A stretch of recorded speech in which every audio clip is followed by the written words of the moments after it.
Hello everyone, সকালবেলায় উঠে দেখি আষাঢ়ের প্রবল বর্ষণ হচ্ছে। কদিন ধরে এখানে খুব বৃষ্টি হচ্ছে, আষাঢ় মাসের বৃষ্টি।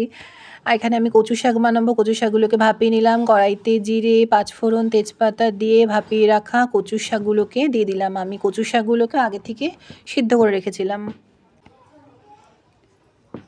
তো এই সময় কিন্তু আমাদের হাই ফ্লেমে রেখে নাড়তে হবে, কারণ কচু শাক হতে একটু টাইম লাগে। এখানে নুন, হলুদ, জিরের গুঁড়ো, কাঁচা লঙ্কা দিয়ে আমি নাড়তে থাকলাম। এই সময় আমাদের কিন্তু হাই ফ্লেমে গ্যাসটা দিয়ে রান্নাটা করতে হবে। তো আমার কচুর শাক থেকে এখানে অনেকটা জল বেরিয়ে এসছে। তো আমি এখন এখানের মধ্যে অ্যাড করে দিলাম আগে থেকে সিদ্ধ করে রাখা ছোলা। ছোলা দিয়ে আমাদের এটাকে নাড়তে হবে। রান্না করার সময় বারবার সেই দুর্গা পুজোর কথা মনে পড়ছিল। মা দুর্গাকে ভোগে দেওয়া হয় কচুর শাক, পান্তা ভাত। তো তোমরা এখানে নারকেল কোড়া দিয়ে নামিয়ে নিতে পারো। আমার কাছে এই মুহূর্তে অ্যাভেলেবেল ছিল না। তো কেমন লাগলো নিরামিষ রান্নাটি? গরম ভাতে অসাধারণ লাগে খেতে। বানিয়ে দেখো। ততক্ষণ ভালো থেকো, সুস্থ